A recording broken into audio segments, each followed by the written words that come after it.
As the daughter of Frederick, Prince of Wales, and the elder sister of King George III, Augusta of Great Britain's life was deeply entwined with the political and dynastic complexities of the Georgian era.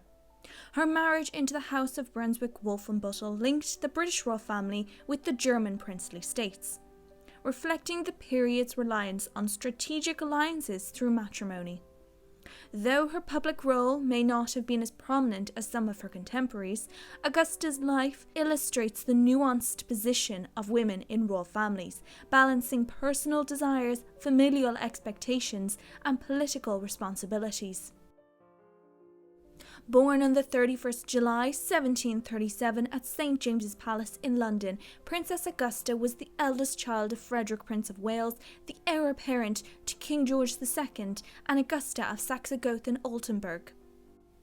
Less than a year after her birth, her brother George was born. Although the role of heir to the throne would naturally pass to George as the eldest son, Augusta's position as the eldest child made her a figure of high rank and responsibility from an early age. In many ways, she helped shape the tone of her siblings' upbringing.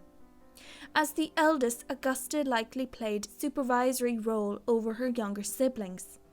Her position within the family would have given her a degree of seniority and influence, even though royal daughters were not often given official power. Her upbringing was shaped by the tensions between her father and grandfather. Frederick was estranged from his father, King George II. The rift between them was personal as well as political. The prince was deliberately excluded from many governmental affairs, and his household operated independently from the king's court. As a result, Augusta grew up in a court environment marked by opposition to the reigning monarch. This hostility shaped her early experiences. Frederick set up his own rival court at Leicester House, where Augusta and her siblings were raised in an atmosphere that was both cultured and oppositional. He aimed to fashion a new generation of royals who would embrace Enlightenment ideals. Princess Augusta had several younger siblings, including George, later George III, and Prince Edward, Duke of York. Her family was close-knit. George and Augusta shared a strong bond in their early years, growing up together under the watchful eye of their parents. George's later kingship would further elevate Augusta's position within the royal family, though it would also complicate her personal independence when it came to her marriage prospects. Augusta received an education appropriate for a princess of the House of Hanover. She was taught multiple languages, including French and German, as well as music, history, geography, and etiquette. While her education was not as rigorous as her brother's, given the expectations of the era regarding gender roles, it was still intellectually substantial and designed to prepare her for her future role as a royal consort in a foreign court. The education of royal daughters in the 18th century was also highly focused on deportment, manners, religious instruction, and accomplishments such as drawing, dancing, and needlework. Her mother, a strong and somewhat domineering figure, was deeply concerned with preserving her children's reputation and the family's status at court. After Frederick's death in 1751, the Dowager Princess of Wales became fiercely protective of her children and resisted efforts by the king to gain custody of her children, further deepening the internal divisions within the royal family. As a result, Princess Augusta grew up under the strong influence of her mother, who emphasized duty, decorum, and dynastic responsibility.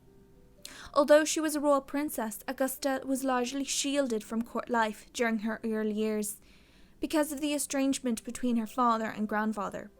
This partial seclusion likely had a formative effect on her character, instilling in her a sense of loyalty to her immediate family rather than the wider royal institution.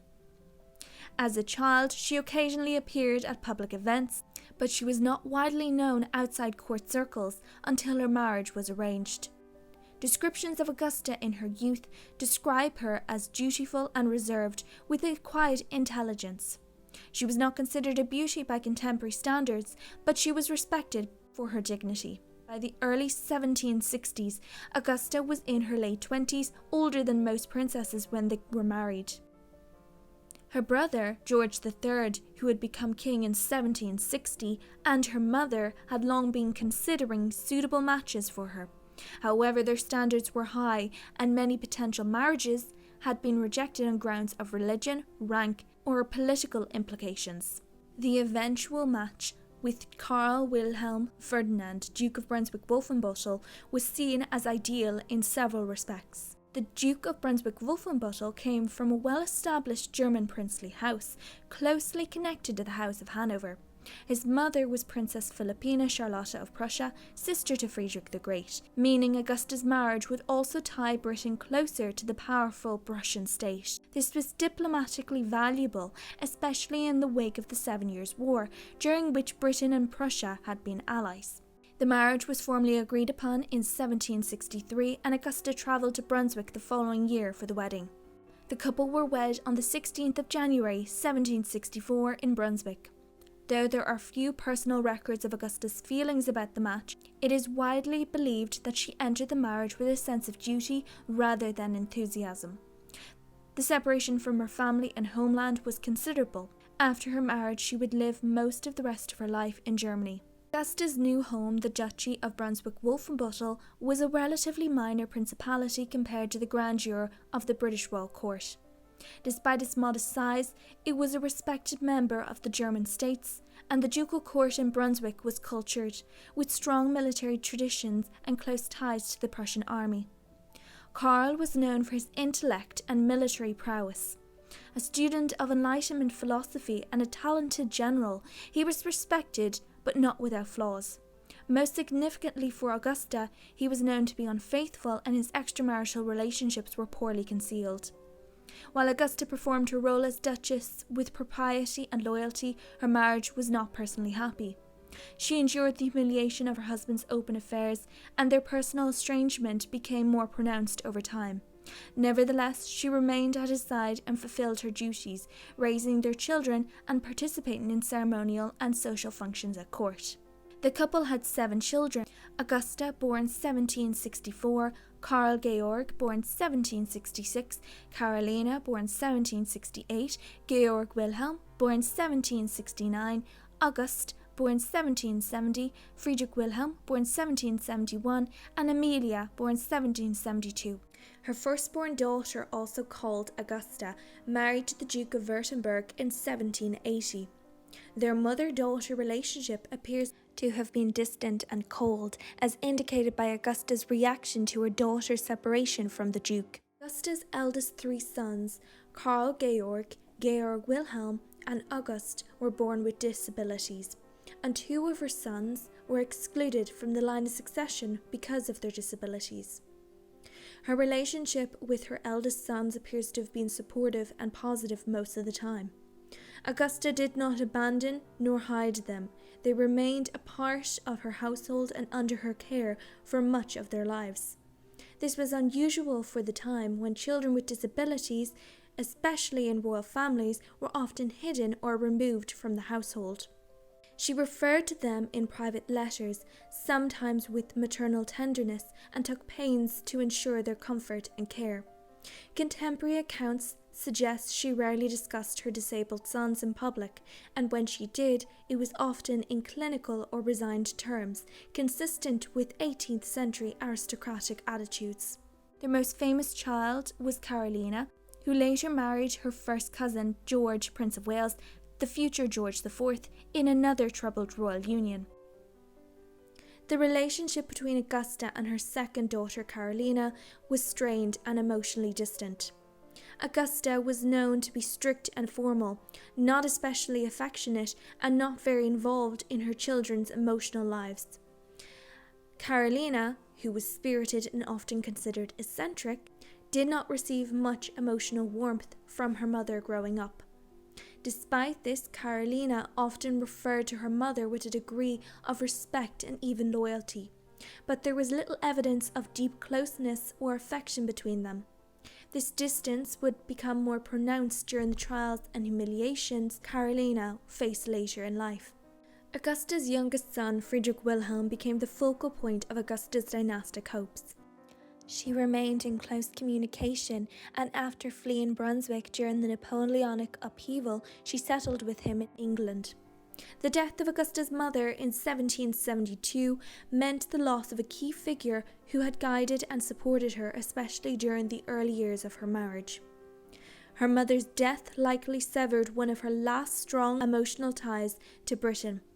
Additionally, it may have affected her position and perception within the wider network of European courts, where dynastic and maternal affiliations were often deeply valued. Karl rose to significant prominence during the late 18th century as a general in the Prussian army. He served with distinction during the War of the First Coalition against revolutionary France. In 1792, he issued the infamous Brunswick Manifesto, warning the French revolutionaries not to harm the royal family or face destruction, an ultimatum that backfired and stirred up revolutionary fervour in France. In 1806, during the Napoleonic Wars, Karl led Brunswick's troops against Napoleon's forces at the Battle of Jena Auerstedt.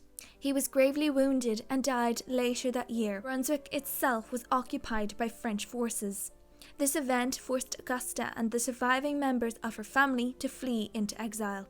After her husband's death, Augusta returned to England in 1807 after more than 40 years abroad. She was given residence at Montague House in Blackheath, near London, where she lived in relative quiet. Though no longer central to court life, she remained a respected senior royal figure and maintained connections with her children and extended family. Augusta died on the 23rd of March 1813 at the age of 75. The life of Augusta of Great Britain represents the challenges and expectations placed upon royal women of her era. Expected to navigate diplomacy, marriage and motherhood while remaining largely within the confines of traditional female roles. Yet, in doing so, she left an indelible, if subtle, mark on European history.